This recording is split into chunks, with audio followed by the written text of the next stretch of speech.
This is the Rebel Scum Podcast. Available in video on YouTube and audio wherever you listen to your podcasts.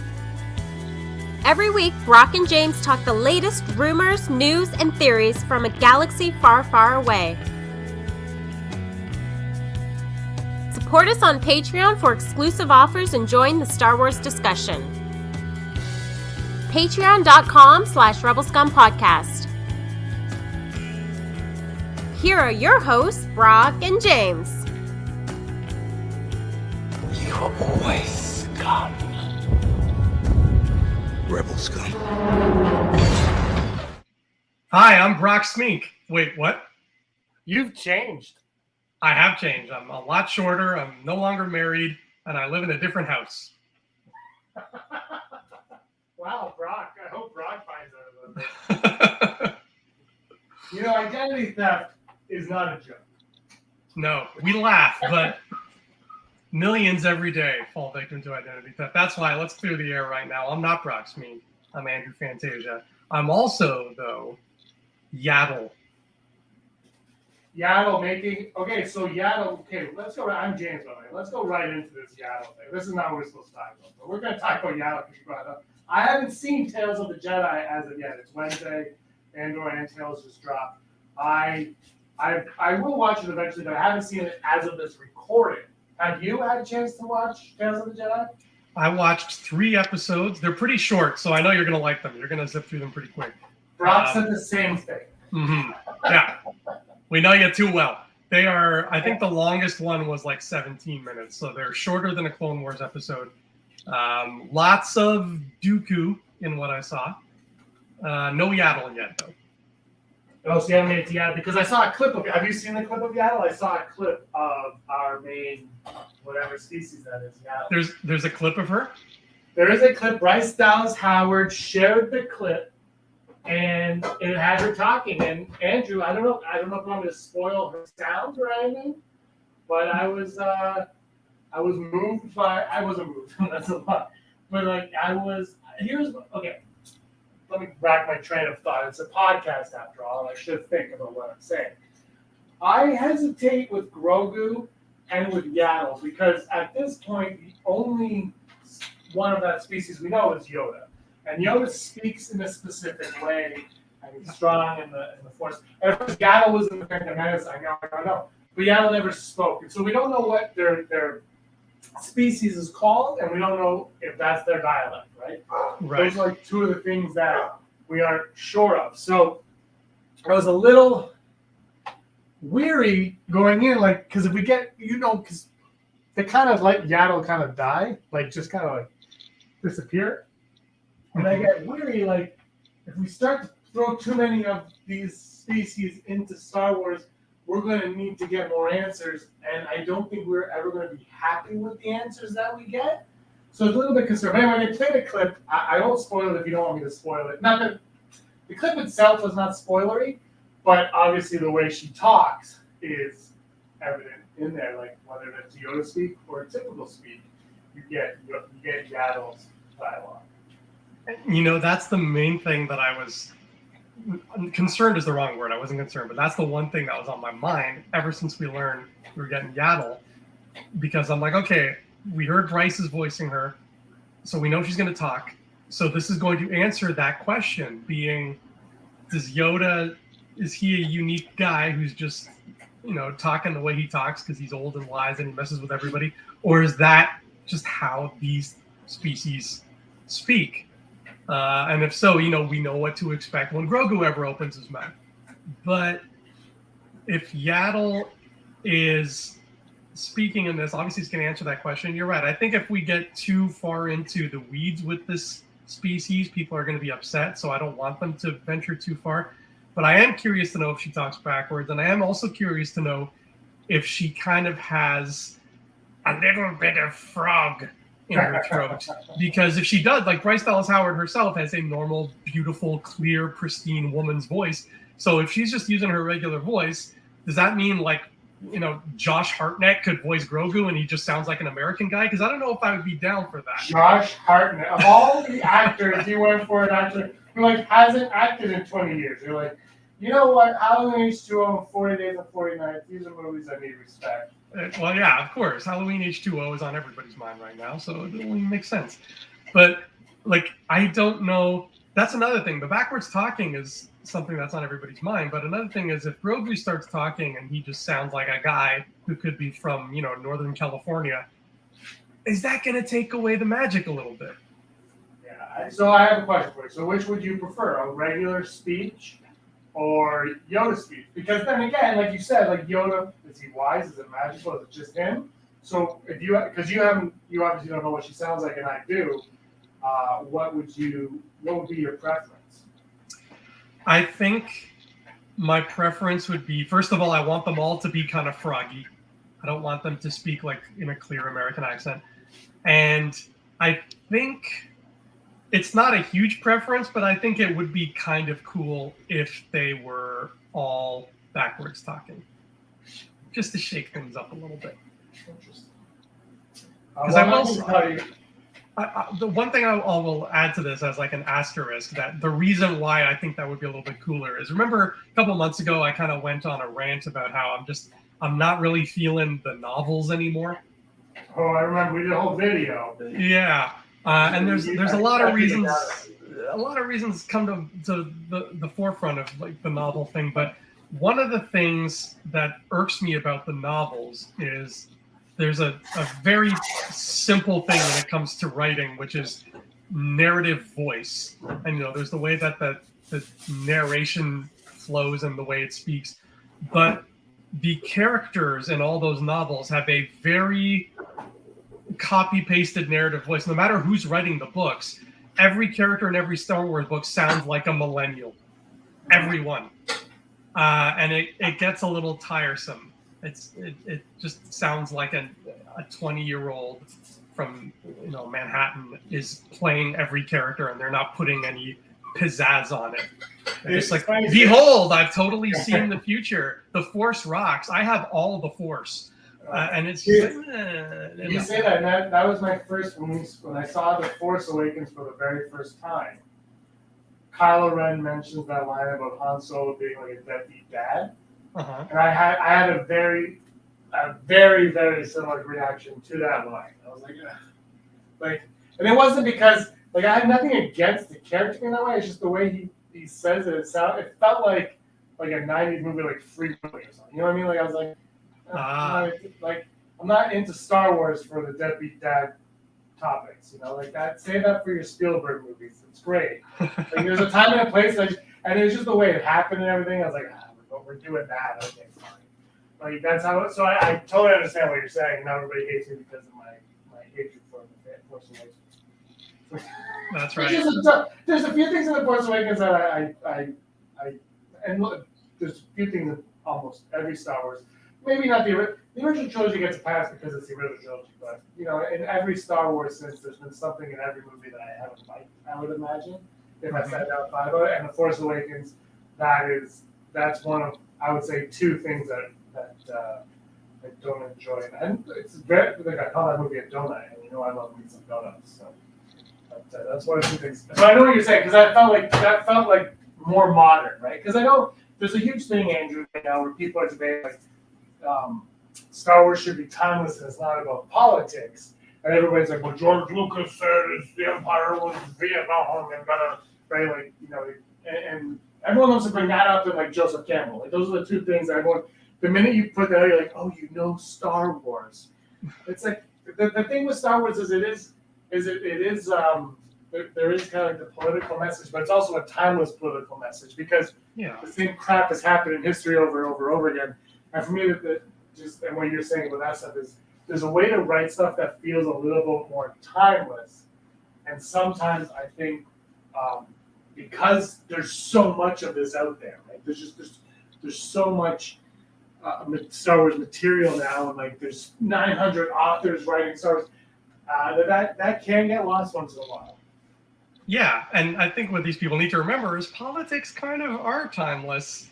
We all want to fight oppression. Every time there's oppression throughout history, we have all wanted to fight it. It's not a matter of don't being political. It's a matter of universal themes and universal story structure. It's the characters are also, they have to be timeless, and that's where the books lose me, because even in the High Republic, there are wise old Jedi masters in the High Republic books who talk like, I swear they're 2 seconds away from checking their Instagram profile every time they open their mouth. I'm just like, what's going on? Like, why are I don't understand. That's why the books are they're slowly I'm leaving them behind, and that's why I would think it would be kind of cool if Yaddle and her folk could kind of bring some of that magic back by talking backwards. But at least we are seeing some great examples of timeless political oppression and all that fun stuff. Oppression, fun, in Andor, because Andor is just rocking it every single week, James. We are now on week 8 of Andor. Yeah, week 8 of 12. Man. There's a freaking month left, and I am not ready to say goodbye. I'll tell you. Every time I think about how much we still have left of Andor, it makes me so happy. I'm trying. Don't get me wrong. I'm glad it's not over this week. Mm-hmm. Like, I'm glad today wasn't the last one, but I'm also like, man, there's only 4 to go. Yeah. And then, season 2, I think they start shooting it like now, like they're already shooting season 2, or they're about to start in November. Like, so at least they have that, and it's not the Lord of the Rings again, where they're like, it's 5 seasons, but we're going to shoot them when we feel like it. Yeah. It's like, no, if you know what's happening, just make it happen. Make me, James, happy. I'm the one you need to consider. That's the reason. It is. But, anyway, let's go on to this week's Andor a little bit. We got to talk about this, and we got to talk about Kathleen Kennedy not being allowed to announce anything Star Wars, because I really want to dig into that a little bit. But Andor this week, Andrew, I was expecting. Okay, sorry, I'm hijacking the show from you. But Andor this week, there's a few things I want to discuss. But one, I was like, this week is going to be a bridge. Like last week was a bridge. This one will probably be a bridge. This was a bridge episode, but it was probably the strongest episode of the season in regards to story and setup and everything. Like it was so well crafted, this episode. I thought it was the strongest one. Like, and I've loved every single one. I'm not saying that like the other ones were weak or whatever. This is a Twitter. I just thought that this one, like the way it set everything up, and it was showing you the Empire, showing you the imprisonment, showing you the ramifications of the rebellion, juxtaposing, Mon Mothma's imprisonment with, it's like essential imprisonment with Cassian Andor actually in prison. It's just like it was firing on all cylinders, and I'm just like, this is Star Wars, and it's exceeding my expectation for Star Wars. I don't know if I have a favorite episode of the show yet. And I'm not saying. I don't think it was my. Did I say favorite? I think. No, I think you just said it was like the most. I think it was the strongest. One. But, yeah. but to that point, you need the other ones for this one to be the strongest. But I just think like it, and I think that's a testament to the show though, is that this was that good because of the other one. Like anyway, it's just the end. Yeah. I don't know if I have a favorite myself, and I don't know if it would be this, but I love what this one did in the way that it took. This show was a real slow build-up, a great build-up, but it was a slow build-up of all these moving pieces. And this was sort of our first look at all these disparate pieces slowly coming to the same point, whether it's Cyril Karn meeting the Imperial lady, whose name I don't remember, from the ISB, and she kind of gets the information out of him, and they exchange information, and they learn things from each other. And seeing... And then, sorry, go ahead. And then you're like, oh, the team-up's happening, and she's like, don't ever do this! Yeah. It's so good! Sorry. Yeah, you think it's a team-up, but then you remember, yeah, she's the Empire. They don't like to make friends. And then the 3 characters who all orbit Andor, but we've never seen them together, which is Marva, Bix, and Brasso, all meeting up in Marva's place. And she's cold. She's always cold. It must be just super cold on Ferrix. And Bix and Brasso know that this is bad news, and Cassian hasn't come home in like a month or whatever. And you can tell something's going to happen with that group. Am I saying I would be on cloud 9 if they team up and the droid comes with them and they get on a ship and they go off and try to find Andor? Yes, I would be. But would I be disappointed if that didn't happen? No. Because it doesn't feel like this is the kind of show that's going to give you that. It feels like it's the kind of show that's going to lead you in that direction. And then when it gets there, it's going to be like, nope. Exactly. And that's when like the team up, I was like, oh, they're going to team up. His end game is actually, he's just a hardcore rebellion. No. He's like, it was just everything they do. But the thing is, it's everything, you feel like it's going in one direction, and it flips that direction on you, but it does it in a justifiable way that you can tell is calculated and with a purpose, and they're not just doing it to throw the rug out from under you. They're doing it because that's where the story's heading, and that's what makes these twists and turns so intriguing, is you believe them, and you buy into them, and there's a purpose to all of them. Yeah, and I think this was, speaking of having a purpose and a plan, I think this was the first episode, maybe, that Tony Gilroy didn't write. There was a different writer. I know so, yeah. But you can feel the difference knowing that there is a big that there's a big plan here. That Tony Gilroy has this plan. Yeah. You can feel the difference in a show that is planned versus other ones where it was a little bit more scattered. And this is supposed to be another sort of chunk of 3 episodes that are connected, like the heist and like the first 3. So I wouldn't be surprised if Cassian's still got a couple more episodes left in this prison.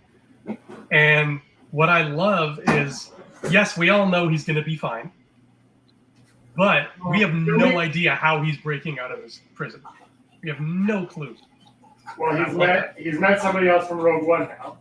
Yes! My boy Melshi. Yeah, Melshi's there in prison. It's just so, that's the thing, like, he might be in that prison until episode 12. Like, and I wouldn't put it past this show. Like, and to be honest with you, I'm okay with that because Andy Serkis is like Andy Serkis, and we kind of talked about this. I talked about this with Brock as well. He's like this actor that I don't think I had heard of before Lord of the Rings. Well, I know I did it. I might have seen him in something. I have no idea. But Lord of the Rings was honestly where I first figured him out, and most people did. And he was motion capture, and he kept doing his motion capture and NBA and all that stuff. And then for me, I thought he absolutely crushed it in Black Panther. But he really was kind of underused. I mean, I know he's in Winter Soldier. Winter Soldier, or Civil War. He's in one of those two. But like cameo, right? Like barely anything. Yeah, he's in Ultron for like 4 minutes. Oh, it's Ultron. Okay, yeah. He was in one of them. So I know he was in one for like a second. And it was fine. He was fine. But he was great in Black Panther, but I thought he was like, underused. He wasn't underused, but I didn't like the character's ending, let's say. How about that? And only because he was so good in it. And then he was, and he's Alfred, but he's very subdued and he's fine in that. He's so good in this episode, though. He's so good that when he starts telling Cassian what to do, I feel like I need to listen too. Like, yes, Andy, whatever you say, I'll help you make your giant metal crossbars. I don't know what they're making, but I guess I should help because I don't want Andy to yell at me.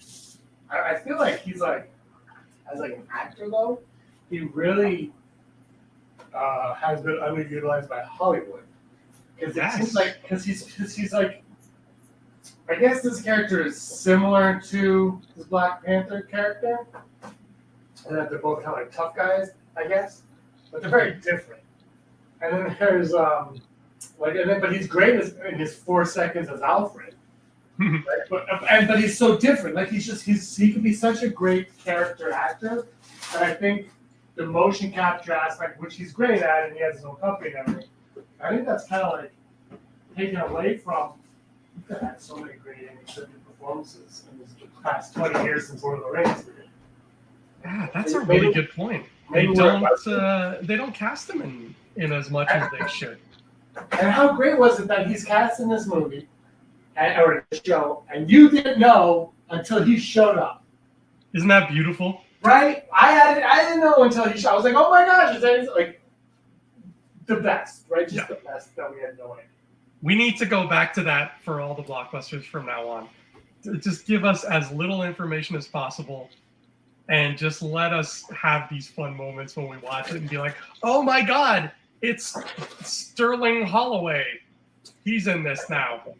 Yay. Yeah, I completely agree. Because like, how much better is The Mandalorian season 2 if you don't know Cobb Vanth is in it, or you don't know that, or you don't know that that Bo-Katan's in it, or Rosario Dawson's Ahsoka. Like, how much better was Grogu when you didn't know that Grogu was even existed? You know what I mean? Like, Exactly. it makes everything so much stronger, but for some reason we're like afraid. Like studios are afraid to not have these spoilers, partially because they want us to be spoiled. Because, and I think this goes back, Andrew, to same type of thing is I saw there was like an interview with Robert Zemeckis. I think it was like 25 years ago when What Lies Beneath. Remember the movie What Lies Beneath? Yeah. Star Wars is Harrison Ford and Batman Returns of the Shelf Fight. That movie had a twist in it, and the twist was in a trailer for that movie. And somebody questions Zemeckis, and he goes, well, audiences want to be ruled. Like, they want to be spoiled. Like, they want to know what they're seeing before they see it. And I hate that. I absolutely hate it. But I honestly think he's accurate. I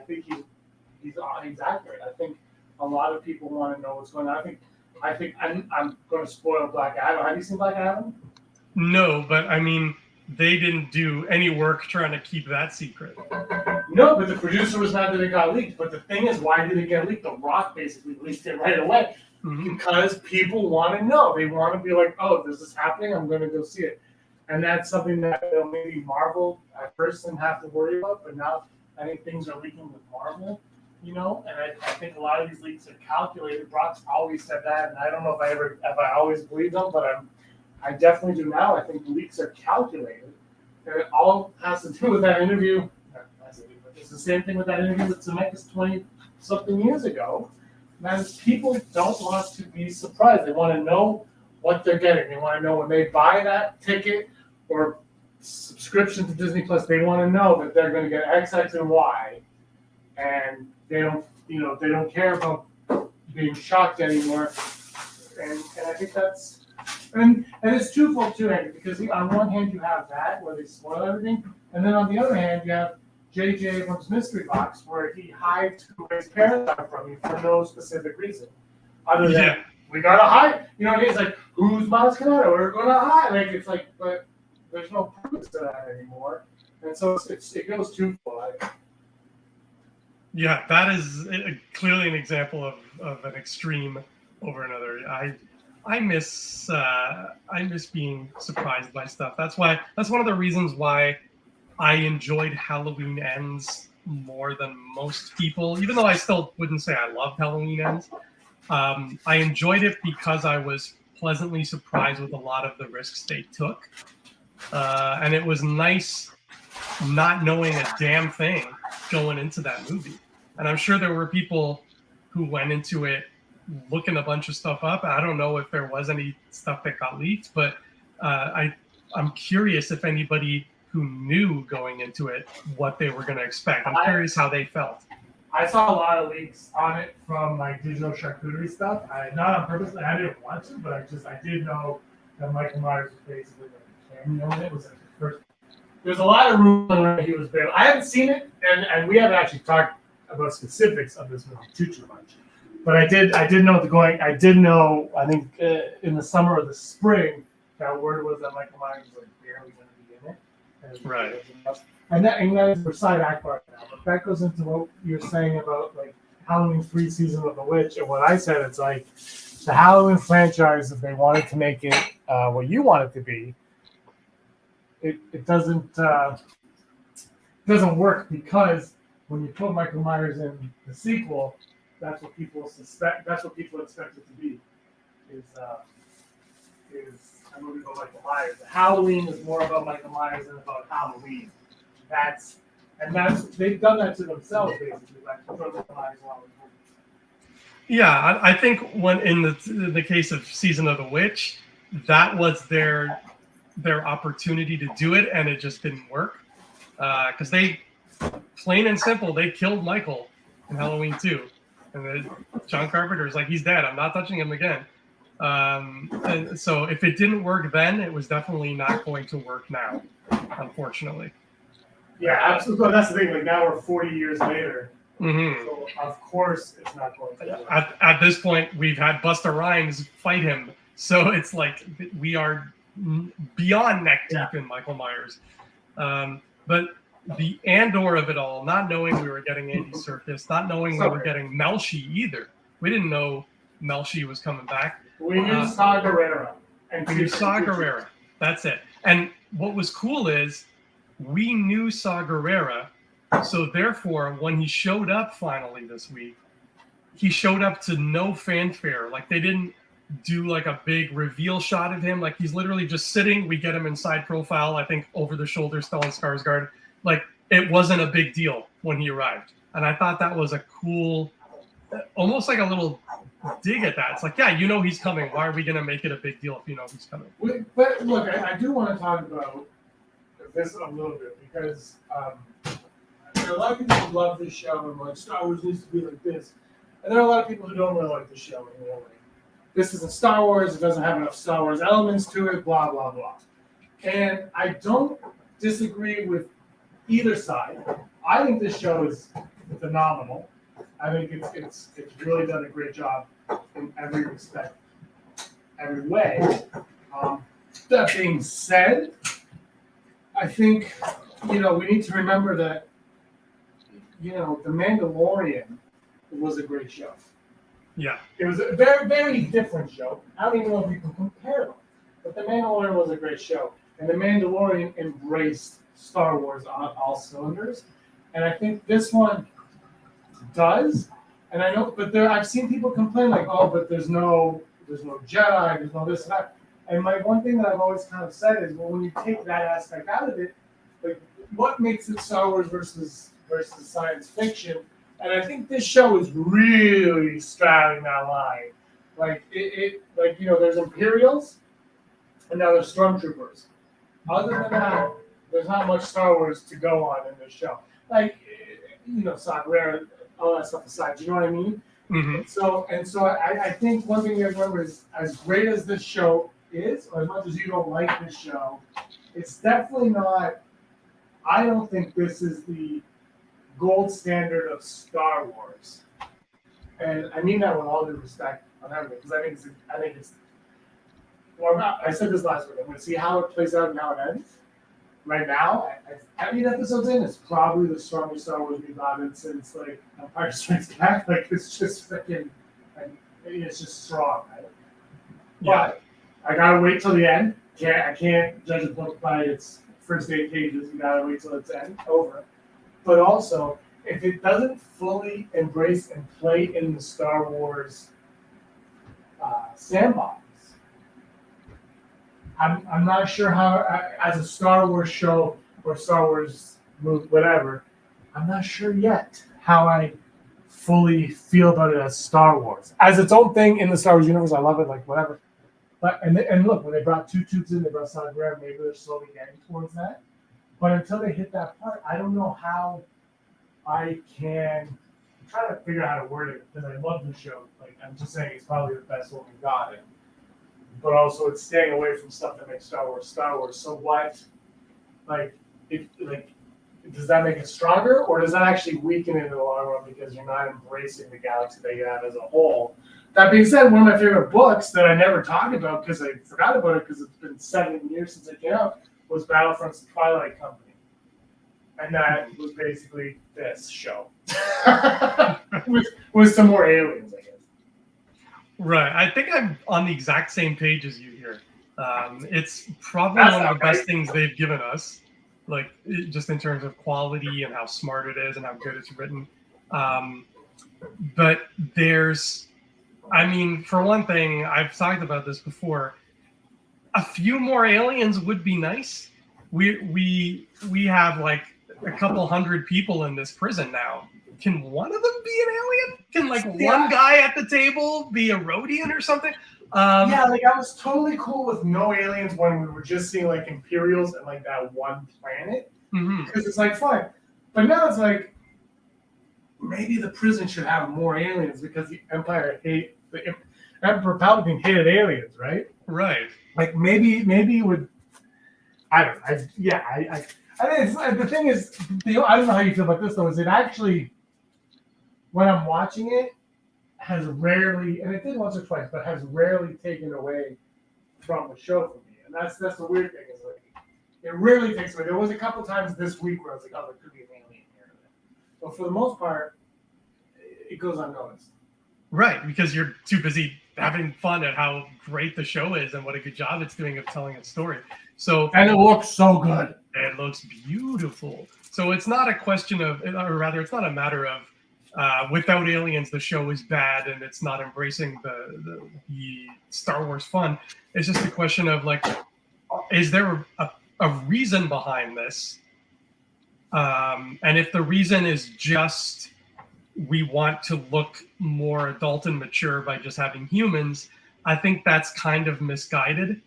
I get that the Gilroys are more serious adult writers, but it's Star Wars. It's Star Wars. You can't wave that serious adult flag 100% of the time in this galaxy. It just doesn't fit. And to be fair, they have had like B2 emo, which kind of looks more like a Doctor Who type alien than the Star Wars or droid. But like they're having fun with that character. There are characters having fun. The K2SO droid, those droids showed up.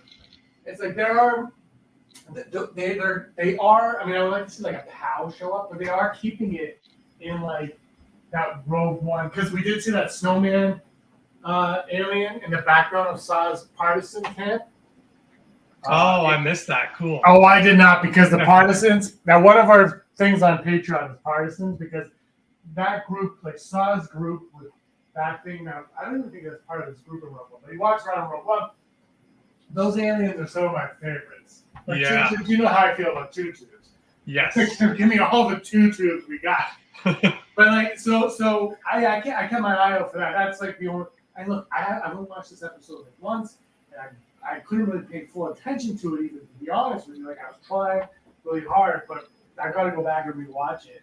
But I noticed that was one thing I did notice, and I noticed like just little things like that. And so the thing that I will say at this point in time, they're aware of the aliens, and they have the aliens there when they need them. They're just not throwing them in our face. Which works, but also to the counter is don't let that take away when you watch Mandalorian, Boba Fett, Ahsoka, that universe. When they throw them in your face, don't hate on it. Right. I think there's a time and place to embrace both of them. I think you have to remember that Andor works in the Rogue One storyline of Star Wars, and Mando, Ahsoka, all that works in the Clone Wars storyline of Star Wars. And they're two different storylines of Star Wars, and they're both within the same thing. And in Canada, we're going to have snow in like a couple months, and in Florida, they're going to be on beaches because they're jerks. So, things are different wherever you are. And I think just embracing them both is really the key here. But freaking enjoy it while you can, because this is just quality. Exactly. We can't overlook how just the amount of quality they're giving us. And who knows, maybe it is building up to, the closer Andor gets to the rebellion, maybe we meet some more aliens. There's plenty of Twi'leks in the rebellion. There's plenty of Celestins. Maybe we'll see a Bothan, right? Like maybe we're just working our way towards that world, and it's going to open up more. Andor is a very close-minded character right now. He's just kind of thinking of his own survival. So maybe once he kind of opens his mind and looks at what's happening in the galaxy at large and kind of takes that in, maybe the show will thematically catch up and match that. And that would be a beautiful way to do it. I want to talk, we're running out of time, but I do want to talk about something with this episode. Mon Mothma's husband. Again, I couldn't fully like dive into it. All right, it just I haven't fully dove into it yet. What's the deal with her husband? Is he on her side now? Like, I can't figure him out. Like, he knows what she's doing? I wouldn't be surprised. No, I don't think he knows what she's doing. I wouldn't be surprised if he is trying to do something similar, maybe even with the daughter, and they haven't told her, they haven't told Mon Mothma because they don't know if they can trust her. I think that would be a really cool kind of situation where they're both opposing Palpatine, but Palpatine has created such a state of fear that this family is split down the middle. They don't realize that they can actually trust each other. That'd be. Yeah, because I feel like Tay, is the name Tay or Tail or the Chandrilla guy? The banker. Yeah, something's up with him. Mm-hmm. That's not good. I get maybe, but like the husband kind of like switched on me this week. And I'm like, is he in on this? Like, is he not who we think he is? Which would be great. Yeah, because they're playing him to be so aloof. It would be awesome if they flipped that over. But I didn't catch anything myself this week that would make me think that Perrin is up to something. Well, now I'm upset because I was like watching, like, is he? I don't know, Andrew. I just know that I watch it and I go, ooh, Star Wars. I say the exact same thing, word for word. True story. So this week when I watched it, I was on a bit of a time crunch, so I didn't watch the. I watched the skip recap. Or I hit skip recap. Uh-huh. And for the first time ever with Star Wars, I hit skip intro, which I wish I could do with Marvel because that Marvel intro, I know you like it. It's way too long. It's longer than half the episodes of She-Hulk. I'm like She-Hulk, 22 episodes. I'm like, yeah, but 20 of that is the stupid Marvel logo. I'm like, I get it. You own all the movies that make $1 billion. I get it. Anyway, I hit skip intro, and I ended up. So I hit skip intro, and I ended up rewinding it to the beginning of the intro because I never noticed that when the Star Wars characters all come on the screen, it goes. The Star Wars name comes up right at the end. Mm-hmm. It goes to the classic yellow at the very end. The last frame is classic yellow. Ooh. And I never noticed that because I'm an idiot. But when you hit skip intro, it just takes you to the yellow Star Wars. Oh, cool. Yeah, so I was like, oh, is this like a retro episode? Are we doing a retro episode? But it wasn't. It just, anyway.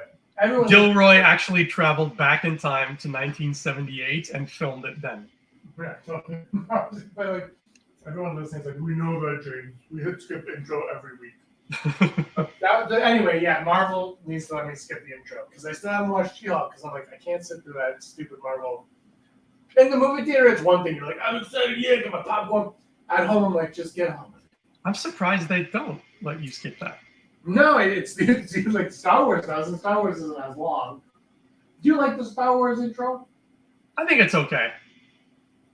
It's like I could take or leave it. It's fun. They need to just honestly, honestly, Disney. Listen, look at me, Disney. Bob Chang Pack. Look at me. You bought 20th Century Fox.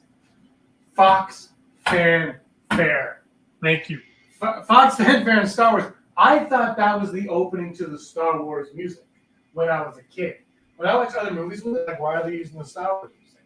And then I found out that's Fox music. I didn't know that when I was like 3 years old, and then 5 years old. I didn't know. It was in front of Star Wars. And then we have that silence, and then it hits you with Fox.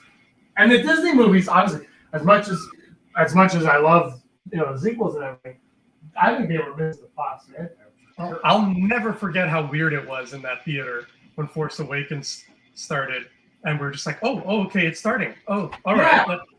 Yeah. You need that moment. You need that. And you're like, yeah, okay, here we go. The re-release, man, the special edition of that, when they played that in front of the prequels, when that music hits you, like, this is when you cheer, and then everything goes silent for a long time ago. Mm-hmm. And then you explode again. Like, there's something about and I probably sound like an old fool to the young people, but, like, I don't know. It's just, there's something about that part of Star Wars that. And this new intro, I was like, the music's pretty generic. And the images I'm actually okay with the images, but the music's pretty generic. And then it doesn't have the Fox fanfare. It's just like the most exciting, uplifting sound before a movie. And it is. Just, bring it back, JPEG. They could play that fanfare before the most depressing movie. Like, they could put that before, like, Manchester by the Sea. And you'd be like, all right, let's do this. Let's see what's going to happen. This movie is exciting. It's true. Well, JPEG's got a lot on his plate right now, James, because he's busy telling Kathleen Kennedy to stop talking about Star Wars for now. Yeah, okay. Okay, so the story is, the room, I think I don't know if it's like officially out or not, but the word is that he's told her to stop announcing things. And I'm going to be, again, of two minds because I'm indecisive. But here's the thing, Andrew. One, that investor call where she announced 900 projects, big mistake, right? Yes. But that was in 2020.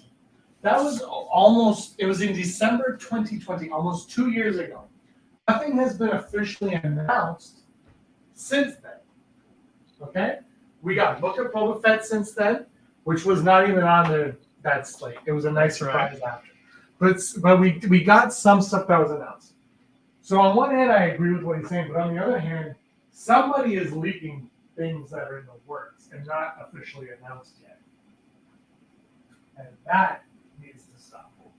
Yeah, leaks need to stop, of course. Like, just let them announce it. Let it be a big moment.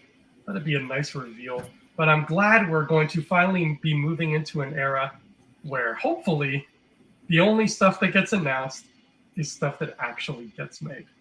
Because that was the problem. And I hate to be on this side of it because I like Kathleen Kennedy way more than I like Bob Chapek. But I think he's right to tell her to pump the brakes on this because it's not only is it just a bummer for the fans, but it really looks unprofessional on Disney's part. Yeah, it does. And I don't know. I think there's a lot of issues at the House of Mouse right now. Mm-hmm. I think there's a lot going on there, and I think I've heard rumors that Feige might be out at Marvel soon on his own accord. He might want out, but also he's been there for what? Since the start of the MCU, and then he did Spider-Man 1.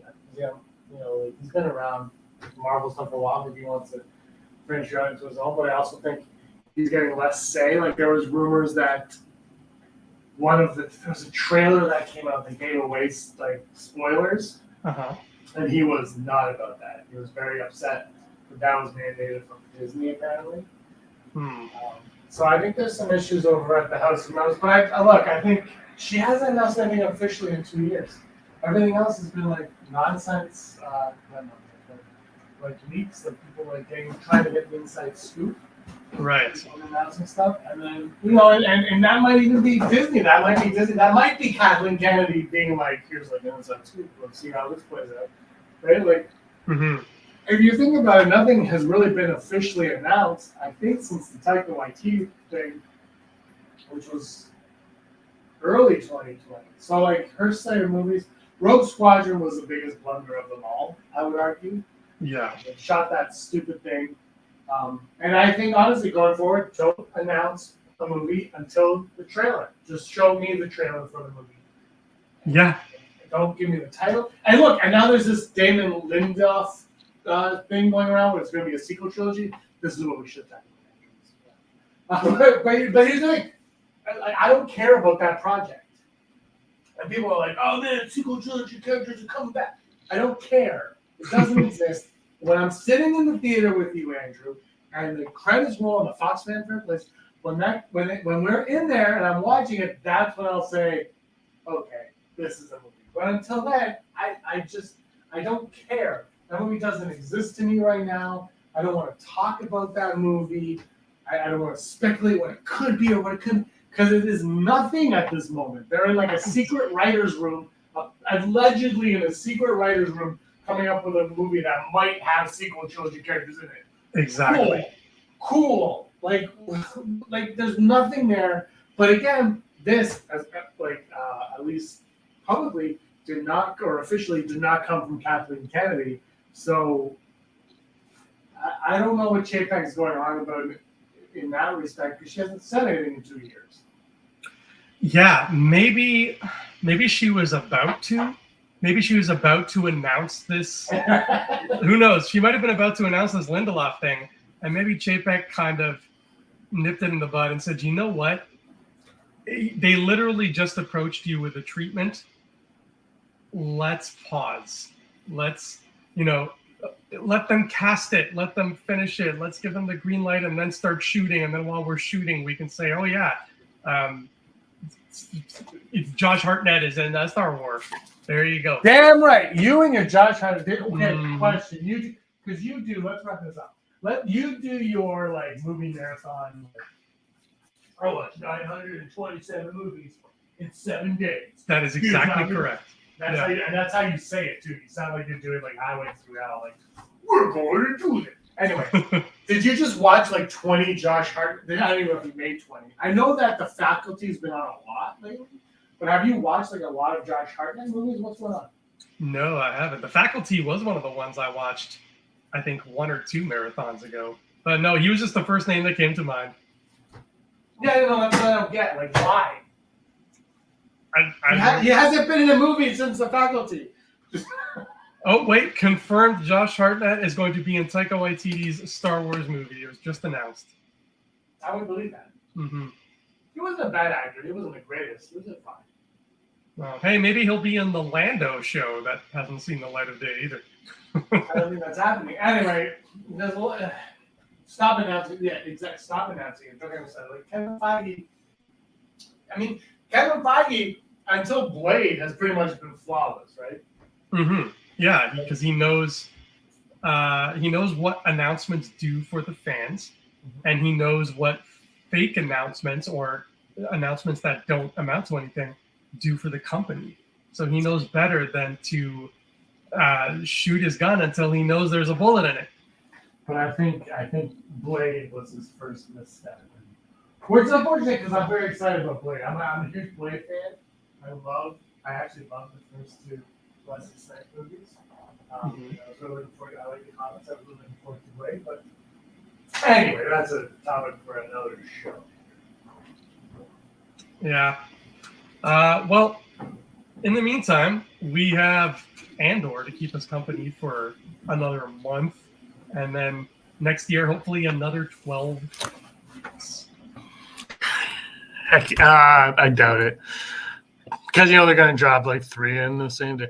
But I will say this episode, as much as I liked it, before we wrap up, I will say this one kind of fit into my belief that there's different types of TV now. There's TV and then there's binging TV. And I think this show falls under the binging. As much as, and look, I love it. Don't get me wrong, I'm not a binger. But I think this one falls under the binging category. As does Boba Fett, Obi-Wan. I think those are more binge shows. Whereas Mandalorian, I think that's a weekly show. Yeah. Mandalorian usually ends with him flying off and being like, okay, let's go to that planet over there. They better change this that one, Andor ends mid-sentence sometimes. So definitely a binger. So true. So true. Oh, boy. Well, James, thank you for driving home and talking about Andor with me. And hopefully we can talk about... are you going to be listening on Thursday, October 27th, to the Infinity Rewatch Halloween special? No, I'm afraid. That's actually... what time? That's at 7:30. Is it live? Yes. 7:30 p.m. Eastern time. Yeah, we don't mess with no mountain time here. This will probably be up after that, but let's... Oh, man. You know what? I'll reschedule and make it up before so it ends right before that starts. How about that? Beautiful. Yeah. No, I am, because I actually loved Werewolf by Night, so I do want to hear what you guys have to say. If I can listen to it live, I will. I do have a 7-week-old, so she takes up most of my time, so I usually don't watch things live anymore as much as I like to. Yeah. And actually, I am someone who is more into live than taped. I've discovered that over the years. Like, if I can get on something live, I'm always preferring it live. And not that I participate or anything, but I prefer it live to the tape. But anyway, yes, Werewolf by Night was phenomenal. I'm excited for the Guardians Christmas special. I hope Marvel continues these things because I think it's just like it's a great idea. And Werewolf by Night, if you haven't seen it and you like the old monster movies, and I talked to you about it. Like, I'm pretty critical of Marvel movies, let's be honest, and whatever. But Werewolf by Night, I was just like, I loved it. I was like, I'll watch this again and again and again and again and again. Mm-hmm. And that is a classic already. I would say the first half is stronger than the second half, or maybe the first half is stronger than the first 2/3 is stronger than the last third, whatever it is. Because the opening when they're like hunting was just like, I'm like, I want to watch this for another hour. Like I was all in on that part, and then like the other half happened. I was like, this is fun, but the first half it was. Anyway, next week they're doing they're putting out this week they're putting out the making of Werewolf by Night with Michael Giacchino, or the director of the Wolf, it's the director in the Wolf or something like that. Anyway, that's your thing. That's over on Digital Charcuterie. Go watch that. Bye. Adios for now. Scumbag. You were always wolf. Rebel wolf. All right, here's Aaron. Scumbags, thanks for watching. Don't forget to give us a thumbs up on our video. As always, please subscribe to our YouTube channel, Rebel Scum Podcast, for all the